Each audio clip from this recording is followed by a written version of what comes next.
Bond यानी चुनावी चंदे से जुड़ी सभी जानकारी सार्वजनिक कर दी है। अब चुनाव आयोग की वेबसाइट पर जाकर आप ये देख सकते हैं कि चुनावी बॉन्ड के जरिए किसने कितना रुपया राजनीतिक दलों को चंदे के रूप में दिया है। हालांकि इस बीच चुनाव आयोग की वेबसाइट पर अपलोड किए गए डेटा से कुछ चौंकाने वाले खुलासे हुए हैं। द इंडियन एक्सप्रेस की एक रिपोर्ट के मुताबिक उन कंपनियों ने भी राजनीतिक दलों को चुनावी बॉन्ड के जरिए जमकर चंदा दिया है जिनके ऊपर ईडी और इनकम टैक्स की जांच चल चुकी है। इनमें से कई के ठिकानों पर तो जांच एजेंसियों ने छापे तक मारे थे। वहीं कुछ दानदाता तो ऐसे हैं जिन्होंने अपने यहाँ पड़ चुके छापे के कुछ दिनों बाद भी राजनीतिक दलों को चंदा देने के लिए चुनावी बॉन्ड खरीदे। तो चलिए हम आपको इन सभी टॉप कंपनीज के बारे में बताते हैं। सबसे पहले बात करते हैं फ्यूचर गेमिंग और होटल सर्विसेज कंपनी की। तो यह कंपनी चंदा देने के मामले में सबसे आगे रही है। इंडियन एक्सप्रेस की रिपोर्ट के मुताबिक कंपनी ने 27 अक्टूबर 2020 से लेकर 5 अक्टूबर 2023 के बीच 1368 करोड़ रुपए का चंदा दिया, जबकि 2022 में ईडी ने मनी लॉन्ड्रिंग मामले में कंपनी और उसके अलग अलग उप वितरकों की 409 करोड़ रुपए से अधिक की संपत्ति कुर्क की थी। इन संपत्तियों की कुर्की के 5 दिन बाद 7 अप्रैल को फ्यूचर गेमिंग ने 100 करोड़ रुपए के चुनावी बॉन्ड खरीदे। कंपनी के खिलाफ ईडी ने 23 सितंबर 2023 को चार्जशीट दायर की। तो कुल मिलाकर इस कंपनी ने 1368 करोड़ रुपए के चुनावी बॉन्ड खरीदे। वहीं बांध और बिजली प्रोजेक्ट्स बनाने वाली company mega engineering infrastructure limited चंदा देने के मामले में दूसरे नंबर पर रही है। अक्टूबर 2019 में इनकम टैक्स विभाग ने हैदराबाद और दूसरे शहरों में इसके कई कार्यालयों पर छापेमारी की थी। तब से कंपनी ने चुनावी बॉन्ड में 966 करोड़ रुपए का भारी भरकम दान दिया है।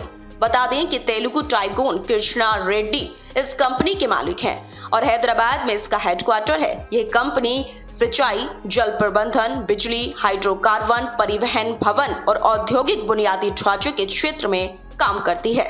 अब बात करें वेदांता ग्रुप की, तो रिपोर्ट के मुताबिक वेदांता ग्रुप ने चुनावी बॉन्ड में सामूहिक रूप से 400 करोड़ रुपए का चंदा दिया है, जबकि वेदांता ग्रुप की सब्सिडरी कंपनी तलवंटी साबो पावर लिमिटेड यानी TSPL पर अगस्त 2022 में मनी लॉन्ड्रिंग जांच के सिलसिले में ईडी ने छापा मारा था।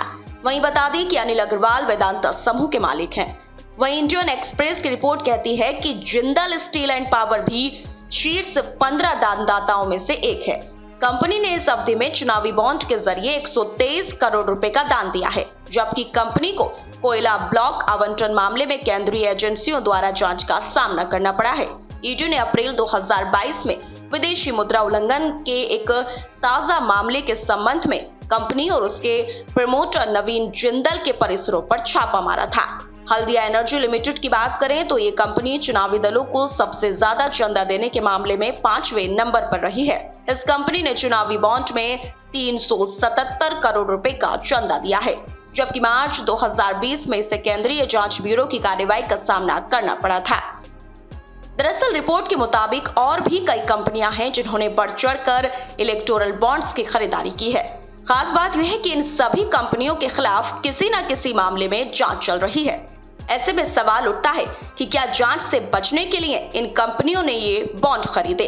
हालांकि अभी इन सवालों के जवाब देना उचित नहीं है, क्योंकि चुनाव आयोग द्वारा जारी डेटा में ये स्पष्ट नहीं है कि इन कंपनियों ने किस दल को कितने पैसे दिए। दोनों लिस्ट में बॉन्ड खरीदने वालों और इन्हें इनकैश कराने वालों के तो नाम हैं, लेकिन ये पता नहीं चलता कि किसने ये पैसा किस पार्टी को दिया।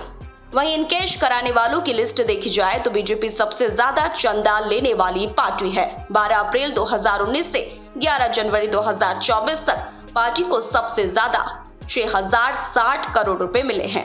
लिस्ट में दूसरे नंबर पर तृणमूल कांग्रेस 1609 करोड़ और तीसरे नंबर पर कांग्रेस पार्टी है, जिसे 1421 करोड़ रुपए मिले हैं। फिलहाल इस खबर में इतना ही।